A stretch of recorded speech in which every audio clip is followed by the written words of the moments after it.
My wife, a 35-year-old female, and I, a 34-year-old male, share a life together with our 3 kids. However, our marriage has been plagued by long-standing issues that came to a head at the close of 2021. As a result, we decided to separate briefly, but in 2022, we reunited with the condition of attending therapy every 2 weeks for a year. Regrettably, we only managed to sustain the therapy for about 3 to 4 months. Both of us harbored reservations about our therapist, and my wife expressed that she didn't find it beneficial. We mutually decided to discontinue the therapy and began working on our issues independently. The primary reasons behind our therapy were: A. My wife no longer felt any attraction towards me. B. She didn't want any physical contact from me, feeling repelled by my touch, which extended to hugs, kisses, cuddling, or any form of affection. C. She expressed a desire to explore her sexuality with other people, either men or women. We had been together since our early teens and had only ever been with each other. She also wished for solitude, believing she would find happiness on her own. Initially, things seemed to improve, but recently, I stumbled upon an old confession she had written 18 years ago. It revealed an incident where a mutual friend had kissed her. While that was supposed to be the entire story, the confession detailed how much she enjoyed the attention and even initiated a kiss with the friend in a separate room. It hadn't progressed beyond that, but this revelation left me in turmoil. I confronted her about it, and she claimed it was so long ago that she didn't remember it clearly. She reassured me that our marriage had been faithful for the entire time and we had built a life together. I accepted her explanation but acknowledged that it would take some time for me to process it. Despite this, I didn't believe our marriage was in jeopardy. However, recently, she disclosed that a mutual male friend, with whom she had been chatting, had been expressing his love for her and even made a remark about her appearance. Her response was simply, "Dude, come on," and he apologized. I was disheartened that she hadn't set clear boundaries earlier, especially when he suggested hanging out alone. On our special anniversary, my mood was somber. During our walk, she repeatedly inquired about what was bothering me. Eventually, I expressed my distress about the infidelity situation, her failure to establish clear boundaries, and her lack of effort in planning special activities for our anniversary. She became emotional and tearfully confessed her ongoing desire to explore her sexuality with other people, her enjoyment of the attention she received from other men, and her continued aversion to physical contact with me. She claimed that she had been pretending for a year, even though she didn't want any physical affection from me. She insisted that she didn't want to lose me or the life we had built. As a result, we decided to return to therapy. However, after reflecting on the situation, I'm unsure if I want to continue. I feel like I might be just a safety net, waiting for her to decide between pursuing other relationships or being alone, and I don't believe it's fair for me to be a backup plan in our marriage. I expressed my apologies for the lengthy post, yet I felt it necessary to provide the complete context. Would I be unreasonable to consider a divorce, even though we had agreed to undergo therapy? Frankly, if a partner confessed to feeling repelled or disgusted by my touch, it would be a deal breaker for me. Add to that her desire to explore her sexuality with others. If she's inclined that way, she should pursue it in a different relationship. This situation is clearly causing you immense sadness, and I believe it's time for me to end this relationship. Possibly Zesty Close astutely observes that living with someone who finds the idea of touching me revolting is unbearable. Even if she changes her stance, I don't need justification to change my mind first. Alalfa sees her desire as wanting the comfort of a home, me, while not wanting to actually be with me. I become her backup plan. I won't fall for her declarations of love or proposals to try therapy again. Her actions show a lack of respect, which renders any love meaningless. Wei's insight echoes this sentiment. She's using me for stability, making her life easier. I deserve better, and she deserves to learn that the grass isn't always greener. The crown and anchors question lingers in my mind. Why am I still in this marriage when my wife finds me physically repulsive? It's time to face the truth that she has been dishonest for a long time. It's clear she's using me, and it's time to end this relationship. I edited my post to address some questions. We both share household responsibilities, including chores, taking care of the kids, and communicating about household tasks. I'm not a neglectful or apathetic husband who sits idly by while my wife watches the kids and takes care of the household. I've always been actively involved in our family life. However, One reason I wanted to discontinue therapy with our previous therapist was due to a concerning incident involving my wife's inappropriate messages with a coworker. While I was at work, I was fixing a backup phone that our kids use when I noticed these messages popping up. I confronted my wife about them, and she initially denied their existence, claiming she had already deleted them. It was only when I revealed that I had seen the messages on the other phone that she apologized and confessed, subsequently ceasing communication with the coworker.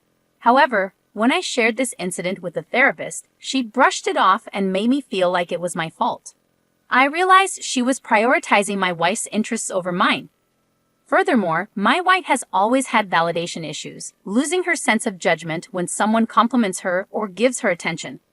Despite trying for 20 years to be enough for her, she seems to hold other people's comments in higher regard.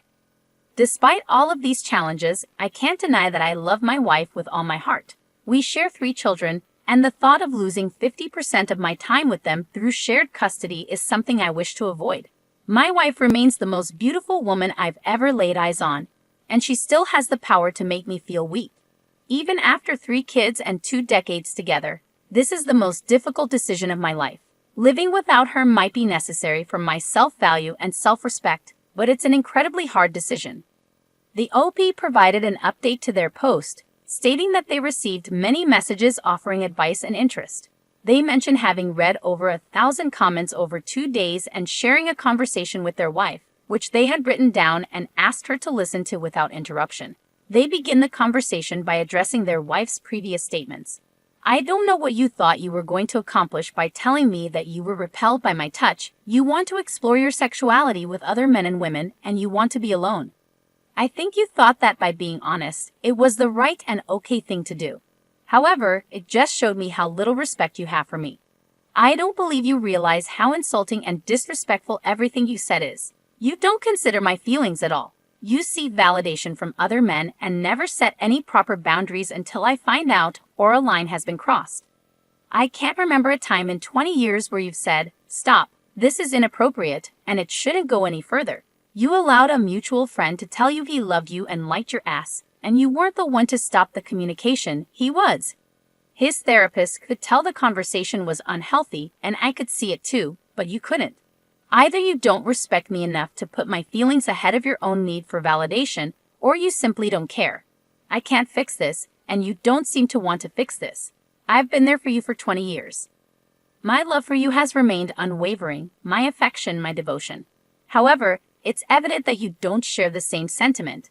You believe you're missing out on something and hope that exploring that void in the arms of another person will fill it. But it won't. Instead, it will leave you utterly alone, our family gone, and me gone, because you think the grass might be greener on the other side. I can't fathom how someone with a loving husband, someone who cares, respects, and means the world to them, someone with 3 beautiful kids, a robust support network, good friends, and a loving family, could abandon their entire life for a fleeting experience, thinking it will bring fulfillment. Plain and simple, you're using me. I've become a safety net for you, a place to return to while you explore. But I'm not a fallback option. I'm not a safety net. I am a person who deserves love, touch, romance, and admiration. I deserve respect and reciprocation. I want to be crystal clear. You not telling me about these issues and letting an entire year pass while I thought things were improving is a form of deceit. I'll be attending therapy by myself to understand why I've allowed such abuse and neglect from the person who was supposed to guard and protect me, the one I thought I'd share my life with forever. I'm not asking for a divorce right now, but things need to change. You must attend therapy by yourself. After 6 months of both of us being in therapy, we can consider couples therapy. During this time, you need to stop seeking validation from other men. I don't want to police your conversations, but daily interactions with single men are inappropriate until you can clearly define and enforce boundaries. If these boundaries are broken, you'll have to win me back. Woo me, make me fall in love with you again. I expect romance dates and affection in our daily lives.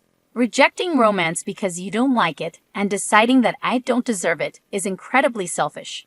I won't accept an open marriage under any circumstances. Monogamy shouldn't be too much to ask. If it is a deal breaker for you, then we can divorce and you can pursue other relationships. I understand that my demands may seem firm, but I'm standing up for myself and what I deserve. I refuse to settle for just enough any longer. If anything I've expressed here leads you to decide it's time to end our relationship, we can move forward with a separation and initiate divorce proceedings. We'll sell the house and reach a mutual 50-50 custody agreement for our children. I want to emphasize that I have never and will never use our children to hurt you, and I am committed to co-parenting with you to the best of my abilities. Despite the stark tone of my words, I want to reiterate that I love you with all my heart and still wish to spend my entire life with you, watching our children grow up together. However, I can no longer accept being an afterthought or playing second fiddle to an imaginary life you might want to pursue. Opie then provides an update, mentioning that one of the recurring things his wife has said in their conversations is her concern about not being enough for him. She feels unsure if she can meet his expectations of what a good, loving wife should be. This time, he reverses the statement, explaining that he knows he's not enough for her. They've had a conversation, and she has agreed to attend therapy as they work on their relationship. While Opie acknowledges that many, if not all, may think he should immediately pursue a divorce, he emphasizes his commitment to giving it his absolute all after 20 years of their relationship. He's unsure whether this effort will lead to a successful outcome, but expresses gratitude to everyone for helping him find the strength to stand up for himself. The update leaves him feeling somewhat flat. The commentator expresses their understanding of Opie's desire to try to salvage the relationship after 20 years, even though they personally find it challenging to believe that much will change. The trust has eroded due to the revelation of feeling repelled by his touch, secretive texting with coworkers, seeking validation from other men, and wanting to explore her sexuality outside the relationship. The trust was lost early on for the commentator, and they would have chosen to leave. They conclude by asking the audience for their thoughts on the situation. Let's move on to another story. Our next one comes from a suggestion on Twitter from Oreo. Thanks for the suggestion. This story is from Skoda1981, who writes, "Just overheard my husband declaring his love to someone else. I'm sitting on my couch, 10 minutes away from my 60th birthday today. My husband and I have been married for 35 years. We were at the doctor's office, as he's undergoing tests due to suspected cancer, making it an emotional day. He's currently on the porch, and I overheard him talking. Wondering who he was speaking to since no one else is here, except his dad in the bedroom, I decided to listen in.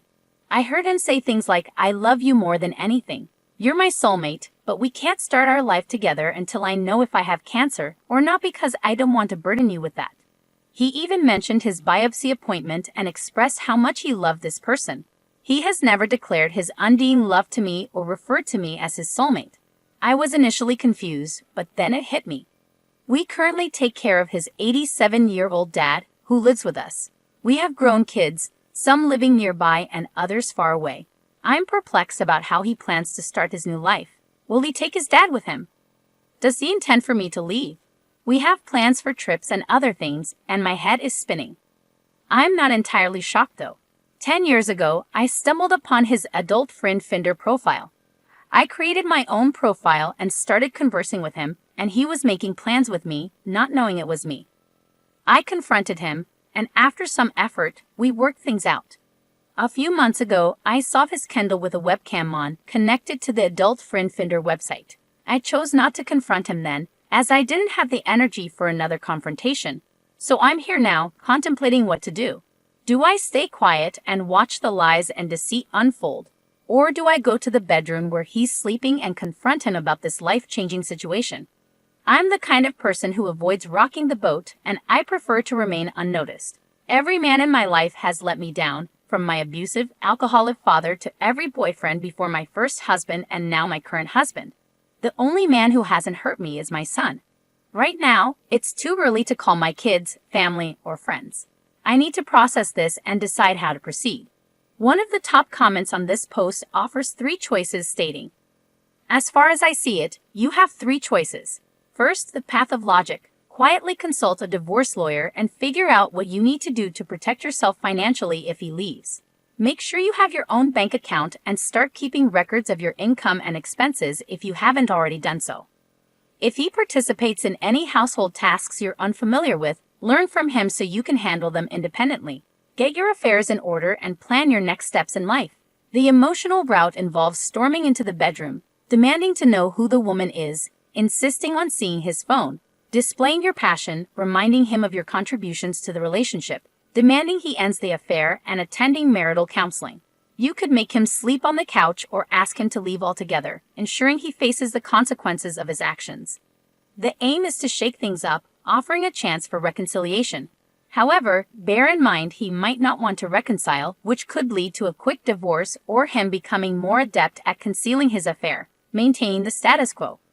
Another passive approach involves doing nothing, pretending you didn't hear anything, carrying on as normal, and hoping he won't blindside you with a divorce. Alternatively, you could simply accept whatever fate awaits, adopting an extremely passive stance due to the emotional strain. Raven responds, suggesting another option: leave, then consult a lawyer. Kate proposes a more assertive approach, advising you to relinquish all the responsibilities he placed on you, stop caring for his elderly father, divide the bank accounts, and serve him with divorce papers immediately. Kate doesn't recommend waiting to find out about his cancer diagnosis, as he believes you should prioritize your well-being and financial security. Hio echoes a similar sentiment, pointing out the double standard in his behavior. If he has cancer, he's willing to burden you with his illness, but if he's healthy, he'll abandon you for someone else. Hio emphasizes the unfairness of this situation and suggests filing for divorce promptly without confronting him first. A more violent reaction is mentioned by another commenter, expressing a strong emotional response to the betrayal. Moneyprint offers a harsh but pragmatic perspective. Confront him and leave, regardless of his cancer diagnosis. Moneyprint argues that you shouldn't be burdened by his infidelity and that he doesn't deserve your patience and loyalty. In a small update, you share your response to the situation. After a sleepless night filled with inner turmoil, you couldn't contain your emotions any longer. You confronted him, expressing your decision to end the marriage. The logistics of who goes where are yet to be determined, but the marriage is officially over. Despite the exhaustion, you find solace in your decision. The commentator expresses gratitude for the overwhelming support received from the community and appreciates the involvement of the readers. They acknowledge the impact of the audience's love, support, and time. The story ends with a note of gratitude and the hope to see the readers in the next installment.